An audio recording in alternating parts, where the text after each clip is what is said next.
मुझे कभी कभी खुद को मानसिक रोगी जैसा महसूस होता है। ये अस्पताल, ये जंगल, सब कुछ जाना पहचाना लगता है, लेकिन मुझे पता है कि मैं कौन हूँ, जो कोई और नहीं जानता। लड़की जंगल से घिरे एक पागल खाने में लेटी ये सब सोच रही थी। हेलो और वेलकम टू पागल खाना, sorry welcome to Thakur talks story. एक ऐसा पागल खाना जहाँ एक लड़की एक खास वजह से फंसी हुई है। क्यों? इस एकांत जगह जंगल के बीच बने इस पागल खाने में अजीबो गरीब मानसिक रोगियों को खुला छोड़ दिया जाता है। सुना है कि यहाँ कभी एक खून हुआ था और तब से इस पागल खाने की हर ईंट कोई रहस्य छिपाए हुए है। फिल्म का अंत ऐसा होता है कि इसका ट्विस्ट आपके दिमाग को घुमा देगा। ऐसा ट्विस्ट कि आपको खुद ही मानसिक रोगी जैसा महसूस होने लगेगा। एक बेहतरीन psychological thriller Thakur talks story प्रस्तुत करती है गॉड्स क्रिप्ट लाइन्स। फिल्म की शुरुआत एक बुजुर्ग व्यक्ति से होती है जो एलिस नामक एक महिला को मानसिक वार्ड में छोड़कर चला जाता है। सुना है एलिस ने अपने पति को कई बार जहर देकर मारने की कोशिश की थी, लेकिन एलिस का पति किसी तरह बच गया। जब उसे पता चला कि एलिस उसे मारने की कोशिश कर रही थी तो उसने डोनाडियो नामक एक मानसिक रोग विशेषज्ञ से संपर्क किया। उसने बताया कि उसकी पत्नी एलिस मानसिक रूप से बीमार है और उसे पैरानोइया नामक बीमारी है और इसीलिए उसे इस मानसिक अस्पताल में भेजा गया है। पैरानोइया एक ऐसी मानसिक स्थिति है जहां एक व्यक्ति बिना किसी कारण के दूसरे व्यक्ति पर अविश्वास या संदेह करने लगता है, और जो लोग इस बीमारी से पीड़ित होते हैं वे हमेशा सोचते रहते हैं कि सामने वाला व्यक्ति उन्हें धोखा देने की कोशिश कर रहा है या उनके खिलाफ साजिश रच रहा है। डोनाडियो ने इस मानसिक अस्पताल के मुख्य डॉक्टर सैमुअल को एक पत्र भेजा था, लेकिन उस समय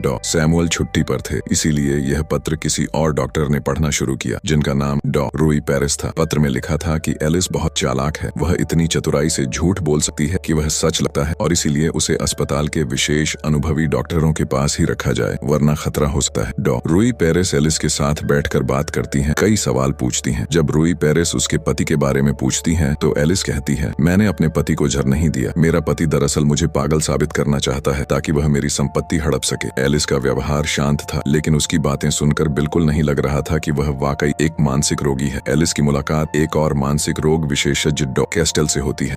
कैस्टेल उसे सभी नियम और कानून समझाते हैं। यह अस्पताल थोड़ा अजीब था, नियम थोड़े सख्त थे, मरीज को कोई किताब रखने की भी अनुमति नहीं थी, लेकिन एलिस के बार बार अनुरोध करने पर कैस्टेल उसे एक किताब रखने की अनुमति देते हैं। एलिस अपनी किताब के पन्नों के अंदर से कुछ गुप्त कागज निकालती हुई दिखाई देती है और यहाँ फिल्म का पहला ट्विस्ट सामने आता है। एलिस दरअसल कोई मानसिक रोगी नहीं थी, वह एक जासूस थी। वह यहाँ जांच करने आई थी। कुछ समय पहले इस अस्पताल में डेमियन नाम के एक मरीज की मौत हो गई थी। इस अस्पताल के मुख्य डॉक्टर सैमुअल ने कहा था कि डेमियन ने आत्महत्या की थी, लेकिन डेमियन के पिता, जिनका नाम डेल ओल्मो था, उन्हें विश्वास नहीं था कि उनका बेटा कभी आत्महत्या कर सकता है। निश्चित रूप से इस अस्पताल में कुछ ऐसा हुआ था जिसकी वजह से उनके बेटे को किसी ने मार डाला था, और इसी वजह से डेमियन के पिता डेल ओल्मो ने एलिस को गुप्त रूप से अस्पताल भेजा था ताकि वह इस मौत के रहस्य को उजागर कर सके। एक दिन एलिस की अस्पताल में एक अजीब व्यक्ति से मुलाकात होती है। उस व्यक्ति का नाम इग्नासियो था। इग्नासियो के पास एक लाइटर होता था। यह सुविधा किसी अन्य मरीज के पास नहीं थी। जब इग्नासियो एलिस के साथ बातें कर रहा था तभी अचानक उनकी मेज के नीचे से एक बौना आदमी निकला और एलिस के साथ कुछ अश्लील हरकतें करने लगा। हाँ, उस आदमी का शरीर भले ही छोटा था, लेकिन उसकी इच्छाएं और इरादे बड़े थे। इस बौने आदमी का नाम जिनोम है। वह लड़कियों को बहुत परेशान करता है और इस बौने आदमी का एक दोस्त है जिसका नाम द एलिफेंट मैन है, क्योंकि उसकी शारीरिक बनावट काफी बड़ी है। खैर, इग्नासियो एलिस को जिनोम के चंगुल से बचाता है और धीरे धीरे इग्नासियो एलिस को इस अस्पताल की गुप्त बातें कहानियों की तरह बताने लगता है, जैसे कि अस्पताल में कभी जुड़वां बच्चे पैदा हुए थे जिनके नाम रोमुलो और रूमो थे। वे दोनों अब वयस्क हैं और साथ रहते हैं। रोमुलो की आदत अन्य मरीजों की आदतों की नकल करना है और रूमो बात नहीं कर सकता। रोमुलो एक ऐसा मानसिक रोगी है जिसके साथ एक और महिला रोगी रहती है जिसे रोमुलो अपनी बहन की तरह पालता है, और रोमुलो की बहन पर द एलिफेंट मैन की बुरी नजर है। इसीलिए रोमुलो का अक्सर द एलिफेंट मैन के साथ झगड़ा होता रहता है। एक दिन एलिस को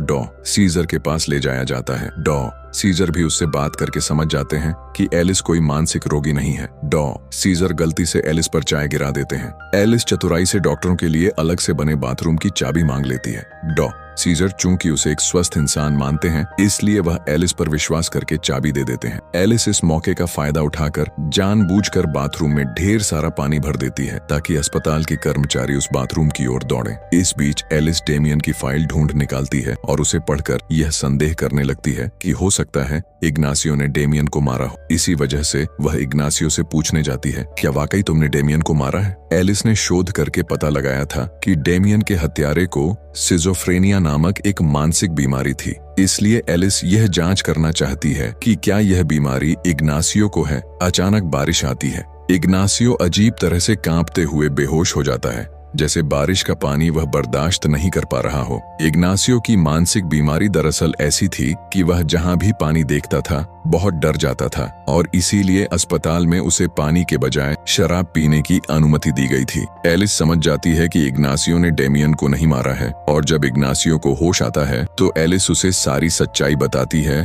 और कहती है, मैं कोई मानसिक रोगी नहीं हूँ, मैं यहाँ डेमियन के हत्यारे को खोजने आई हूँ। इग्नासियो ये सुनकर हैरान हो जाता है और कहता है, मैंने जहाँ तक देखा है डेमियन का उस बौने आदमी यानी जिनोम से अक्सर झगड़ा होता रहता था। ये बात सुनकर एलिस जिनोम का पीछा करते हुए जंगल में पहुंच जाती है और वहाँ अचानक उसकी मुलाकात रोमुलो से होती है। रोमुलो उसे जंगल के और अंदर ले जाता है क्योंकि उसने एक जगह पेड़ों की डालियों से एक छोटा घर जैसा बना रखा था। रोमुलो केवल अपने पसंदीदा लोगों को ही यहाँ लाता था, जैसे उसका भाई रूमो और उसकी बहन। वह एलिस को डालियों से बने घर में लाता है और रोते हुए कहता है, तुम हमारी माँ हो। एलिस हैरान हो जाती है। वह बहुत अच्छी तरह जानती है कि रोमुलो, रूमो ये सब यहाँ मानसिक रोगी हैं। इसलिए वह रोमुलो को गले लगाकर शांत करती है और अचानक जंगल से कुछ आवाजें आती हैं। एलिस उन्हें वहीं रुकने को कहती है और उस आवाज की ओर दौड़ती है। वह बहुत खोजने की कोशिश करती है। तभी अचानक वह बौना मानसिक रोगी यानी जिनोम एलिस पर झपट पड़ता है और उसे अश्लील तरीके से छूने लगता है।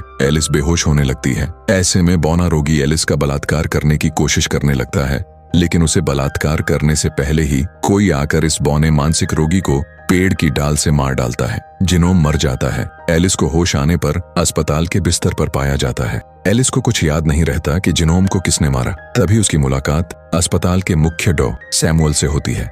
डॉ सैमुअल को लगता है कि एलिस ने शायद जिनोम को मारा है और वह मानसिक समस्याओं के कारण खुद ही झूठ बोल रही है। पहले एलिस डॉ सैमुअल को देखकर बहुत खुश होती है क्योंकि उसे लगता था कि मृत डेमियन के पिता डेल ओल्मो, जिसने एलिस को जांच के लिए यहाँ भेजा था, वह और सैमुअल अच्छे दोस्त हैं। और चूंकि डेल ओल्मो ने एलिस को यहाँ जांच के लिए भेजा है तो डेल ओल्मो ने डॉ सैमुअल को एलिस के बारे में सब कुछ बताया होगा। सैमुअल एलिस के बारे में सब कुछ जानता है कि एलिस मानसिक रोगी नहीं बल्कि एक जासूस है, लेकिन जो चल रहा था वह बिल्कुल उल्टा था, जिससे सब कुछ बदल जाता है। डॉ सैमुअल कहते हैं, मैं डेल ओल्मो नाम के किसी व्यक्ति को जानता ही नहीं और ऐसी किसी योजना के बारे में भी नहीं जानता जहां कोई जासूस आएगा और जांच करेगा। एलिस बहुत घबरा जाती है और कहती है, क्या डॉ सैमुअल को तो डेल ओल्मो ने पत्र लिख कर दिया था कि मैं यहाँ जांच करने आऊंगी। वह गुस्से में हंगामा करने लगती है। डॉ सैमुअल के निर्देश पर एलिस को पकड़ लिया जाता है और सभी उसे मानसिक रोगी समझने लगते हैं। एलिस सबको समझाती रहती है कि मैंने बहुत पहले से डेमियन की मौत के बारे में अखबारों में पढ़ा था और अखबारों में ही डेमियन के पिता डेल ओल्मो के बारे में भी पढ़ा था। एक दिन मैं अपने पति के साथ एक कार्यक्रम में गई थी और वहाँ मेरी मुलाकात डेल ओल्मो से हुई और वहाँ जाकर मैं और हैरान हो गई जब मैंने देखा कि मेरा पति डेल ओल्मो को पहले से जानता है। तो खैर, उस कार्यक्रम में डेल ओल्मो ने अपने बेटे डेमियन की मौत के पीछे का असली कारण खोजने के लिए मुझे व्यक्तिगत जासूस के तौर पर रख लिया, क्योंकि डेल ओल्मो को विश्वास था कि उसके बेटे ने आत्महत्या नहीं की थी, क्योंकि उसके बेटे की मौत के 2 दिन बाद ही डेल ओल्मो को एक पत्र मिला था जिसमें लिखा था, तुम खुद अपने बेटे की मौत के लिए जिम्मेदार हो। पत्र किसने लिखा था यह तो पता नहीं चला, लेकिन पत्र इसी पागल खाने से किसी मानसिक रोगी ने लिखा था जिसे सिजोफ्रेनिया रोग है। सिजोफ्रेनिया एक ऐसी मानसिक बीमारी है जहां व्यक्ति भूल जाता है कि क्या कल्पना है और क्या हकीकत। तो खैर, इसी वजह से डेल ओल्मो एलिस से कहता है कि वह उस मानसिक अस्पताल के अंदर घुसकर जांच करे और इसीलिए डेल ओल्मो एलिस को एक झूठी मेडिकल रिपोर्ट बनवा देता है जिसमें लिखा था कि एलिस को पैरानोया नामक बीमारी हो गई है ताकि उसे अस्पताल में मरीज के तौर पर भर्ती कर लिया जाए।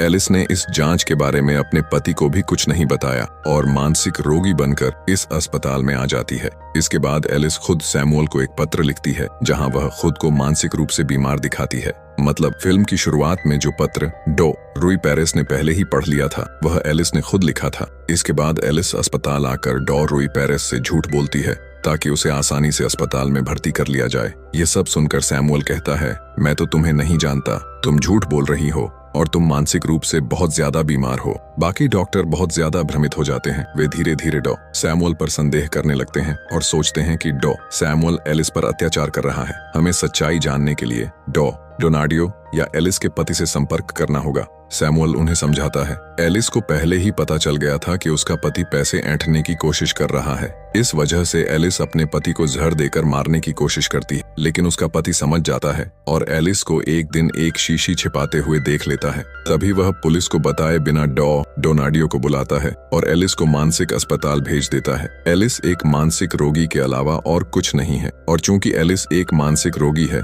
इसलिए उसने अपनी कल्पना में डेमियन की पूरी कहानी गढ़ ली है, जो कि सच नहीं है। डेमियन ने दरअसल आत्महत्या करके ही अपनी जान दी है। यहाँ खून का कोई मामला नहीं है। ठीक तभी वहाँ इग्नासियो आता है और कहता है, मैंने ग्रोन को देखा था जब उसने एलिस पर हमला किया था। उसने एलिस को जबरन पकड़ रखा था। मैं उसे बचाने गया, लेकिन तभी ग्रोन भागने लगा और पेड़ की डाल से टकराकर मर गया। सैमुअल यह सुनकर विश्वास कर लेता है कि एलिस ने ग्रोन को नहीं मारा था। इसी समय दिखाई देता है कि इसी कमरे में एक आदमी खड़ा होकर उनकी बातें सुन रहा था। सैमुअल एलिस से कहता है, तुम्हारा पति तो फोन नहीं उठा रहा और डोनाडियो दूसरे देश में काम के लिए है, तो मैं कैसे विश्वास करूं कि तुम यहाँ जांच करने आई हो या तुम एक मानसिक रोगी हो। एलिस निराश हो जाती है और कहती है, ओल्मो यानी डेमियन के पिता को एक बार अस्पताल बुलाइए। वही एकमात्र गवाह हैं जो बता सकते हैं कि मैं असल में कौन हूँ। लेकिन तभी दिखाई देता है कि बगल वाला व्यक्ति जो इतनी देर से खड़ा होकर बातें सुन रहा था, वही असली डेल ओल्मो है। एलिस हैरान हो जाती है, स्तब्ध खड़ी रह जाती है। अन्य डॉक्टर भी समझ नहीं पा रहे थे कि क्या एलिस पर वाकई विश्वास किया जा सकता है। अगर एलिस वाकई डेल ओल्मो को पहचानती है तो अब क्यों नहीं पहचान पा रही। एलिस समझ नहीं पाती कि क्या करे। वह अपना नियंत्रण खो देती है, मानसिक रोगी की तरह चिल्लाने लगती है। एलिस के ऐसे व्यवहार को देखकर उसे पकड़कर इलेक्ट्रिक शॉक थेरेपी दी जाती है। वह धीरे धीरे बेहोश होने लगती है और एक अजीब सपना देखती है। वह देखती है कि जिसे वह डेल ओल्मो मानती थी, दरअसल वह व्यक्ति झूठा डेल ओल्मो बनकर एलिस के पति के साथ काम कर रहा था, और एलिस का पति और वह व्यक्ति जो डेल ओल्मो बना था, उन्होंने एलिस को बेवकूफ बनाकर इस मानसिक अस्पताल में मानसिक रोगी के तौर पर भर्ती करा दिया था। एलिस के पति ने अखबारों में झूठे डेल ओल्मो की तस्वीर लगवा दी थी। यह सारी योजना एलिस के पति की थी। खैर, ये सपना देखने के बाद एलिस को होश आता है और वह सारी बातें सीजर को बताती है।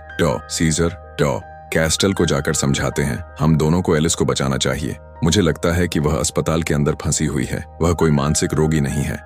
कैस्टल और सीजर दोनों मिलकर एलिस के साथ बात करके समझ जाते हैं कि उसके पति ने शायद सैमुअल को रिश्वत दी है, जिसकी वजह से सैमुअल बार बार एलिस को मानसिक रोगी साबित करने की कोशिश कर रहा है। एलिस कहती है, मेरे बैंक अकाउंट से मेरा पति शायद पैसे लेकर भाग गया होगा, और अगर ये बात मैं गलत कहूँ तो वाकई मैं एक मानसिक रोगी हूँ। मेरा अकाउंट चेक किया जाए। इसके बाद सीजर पुलिस स्टेशन जाकर एलिस के बारे में बात करता है और अनुरोध करता है कि एलिस का बैंक अकाउंट एक बार चेक किया जाए। लेकिन पुलिस बताती है कि किसी मानसिक रोगी का बैंक अकाउंट चेक करने के लिए उस मानसिक अस्पताल के जो प्रमुख हैं उनकी अनुमति लगेगी, यानी सैमुअल की। लेकिन सैमुअल को इस विषय में नहीं बताया जा सकता, इसलिए अंततः सीजर को कोई मदद नहीं मिलती। दूसरी ओर कैस्टल छुप छुप कर एलिस की रिपोर्ट पढ़ते हैं, जहाँ लिखा था कि एलिस के पति ने सैमुअल को बहुत सारे पैसे दिए थे ताकि एलिस को मानसिक रोगी बनाकर अस्पताल में रखा जाए। ठीक तभी सैमुअल कैस्टेल को देख लेता है और कहता है, ये पैसे अस्पताल के बैंक में भेजे गए हैं और अस्पताल के काम में इस्तेमाल करने के लिए हैं। मुझे रिश्वत नहीं दी गई है। कैस्टेल का संदेह और बढ़ जाता है। सैमुअल कैस्टेल को नौकरी से निकाल देता है क्योंकि उसे पता चल जाता है कि कैस्टेल गुप्त रूप से एलिस की मदद कर रहा था। इसके बाद जब सैमुअल एलिस को खोजने जाता है तो वह देखता है कि एलिस अपने कमरे में नहीं है, वह भाग गई है। एलिस किसी तरह छिप जाती है और इग्नासियो उसकी बहुत मदद करता है। रात होती है। एलिस अस्पताल के कमरे में तेल फैलाकर आग लगा देती है। दूसरी ओर एलिस की योजना के अनुसार इग्नासियो जानबूझकर अपने हाथों पर पानी डाल देता है। चूंकि पानी से उसे कमजोरी थी या एलर्जी थी, तभी अस्पताल के कर्मचारी आकर उसके कमरे का दरवाजा खोल देते हैं। ठीक इसी मौके का फायदा उठाकर इग्नासियो भी बाकी मरीजों के दरवाजे खोल देता है। सभी बाहर आकर आग देखकर चारों ओर भागने लगते हैं। इग्नासियो अचानक देखता है कि रोमुलो का शरीर खून से लथपथ मृत पड़ा है। इग्नासियो कांपने लगता है। पुलिस वहां पहुंच जाती है। दूसरी ओर एलिस इस अराजक स्थिति में छिपकर एक कमरे में घुस जाती है और अस्पताल के कर्मचारियों के कपड़े पहनकर अस्पताल के गेट की ओर बढ़ती है। दरअसल सिक्योरिटी गार्ड भी तब आग बुझाने में व्यस्त थे। जब एलिस गेट के सामने पहुंचती है तब उस अस्पताल के फोरेंसिक विशेषज्ञ पहुंचते हैं। वे हत्या की जांच करने आए थे। एलिस को अस्पताल का गार्ड समझकर वे अस्पताल के अंदर घुस जाते हैं। एलिस गेट खोल देती है लेकिन उसे पता चलता है कि रोमुलो के कमरे में किसी की हत्या हुई है। एलिस अचानक अस्पताल से भागने के बजाय फिर अंदर जाती है और फॉरेंसिक विशेषज्ञ को बेहोश करके उसके कपड़े खुद पहन लेती है, यानी वह फॉरेंसिक विशेषज्ञ का भेष ले लेती है। इसके बाद एलिस रोमुलो के मृत शरीर की अच्छी तरह जांच करती है। उसी समय सैमुअल और बाकी डॉक्टरों को पता चलता है कि एलिस फॉरेंसिक विशेषज्ञ की जगह खुद जांच कर रही है, उसका रूप धारण करके। डॉक्टरों और पुलिस को भी एलिस की बात सुननी पड़ती है, क्योंकि वह दरअसल ठीक बात कह रही थी। एलिस सबको बताती है कि जब ग्रूम मुझ पर अत्याचार कर रहा था तब कोई और नहीं बल्कि रोमुलो पीछे से आकर ग्रूम को मार गया था, और यह दृश्य द एलिफेंट मैन ने देख लिया था। वह वैसे भी रोमुलो की बहन पर बुरी नजर रखता था, लेकिन रोमुलो की वजह से लड़की को कुछ कर नहीं पाता था। इस सब के गुस्से से द एलिफेंट मैन ने रोमुलो को अकेला पाकर मार डाला। ये सब सुनकर सैमुअल पुलिस को समझाने की कोशिश करता है, एलिस की बात पर विश्वास मत करो, वह एक मानसिक रोगी है। लेकिन जब पुलिस देखती है कि एलिफेंट मैन के हाथों पर वाकई खून लगा है तो एलिस की बात सच साबित हो जाती है। इसके बाद दिखाया जाता है कि एलिफेंट मैन को पुलिस पकड़ कर ले जाती है। एलिस उन्हें सब बता देती है कि सैमुअल कैसे रिश्वत लेकर काम कर रहा है और एलिस को मानसिक रोगी साबित करने की कोशिश कर रहा है। पुलिस भी जांच करके पता लगा लेती है कि एलिस का पति एलिस के पैसे लेकर चला गया है, इसलिए पुलिस एलिस को आश्वासन देती है, चिंता मत करो, हम आपकी मदद करेंगे। डॉ कैस्टेल वापस आते हैं और बताते हैं कि मेडिकल बोर्ड की एक मीटिंग रखी गई है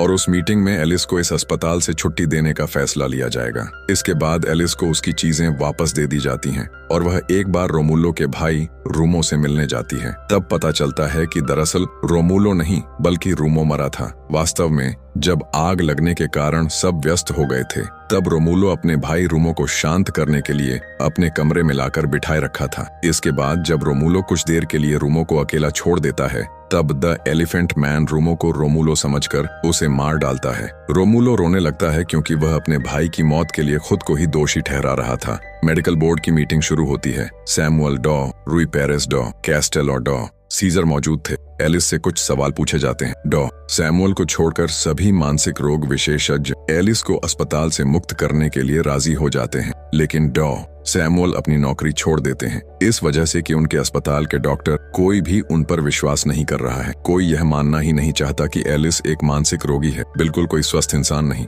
डॉ सैमुअल नौकरी छोड़ देते हैं। डॉ सैमुअल हॉल से बाहर निकलते समय कहते हैं, डॉ डोनाडियो आज विदेश से यहाँ आ पहुंचे हैं, और एलिस ये देखकर हैरान हो जाती है कि डॉ डोनाडियो और कोई नहीं बल्कि वही व्यक्ति है जिसे एलिस डेल ओल्मो समझती थी। डोनाडियो आकर शांति से उससे पूछता है, क्या तुमने फिर कोई समस्या खड़ी की है? यानी डोनाडियो पहले से ही जानता था कि एलिस वाकई एक मानसिक रोगी है जो खुद को बचाने के लिए ऐसा झूठ बोल सकती है कि वह खुद और बाकी दुनिया को भी बेवकूफ बना सकती है। और डोनाडियो विदेश जाने से पहले एलिस का ही मानसिक रोग का इलाज कर रहा था, यानी एलिस वाकई पैरानोइया नामक एक मानसिक बीमारी का शिकार थी और इस वजह से उसने अपने आसपास एक काल्पनिक दुनिया बना ली थी। उसने डोनाडियो को डेल ओल्मो बना लिया था। उसे अपने पति का कोई चेहरा याद नहीं, डेमियन नाम से अस्पताल में कोई मरा ही नहीं था। यह सारी घटना एलिस के दिमाग की कल्पना थी। वह कल्पना और हकीकत के बीच फर्क नहीं कर पा रही थी। उसने एक ऐसी दुनिया बना ली थी कल्पना में जहां वह जो सोच रही थी वही उसके लिए सच था,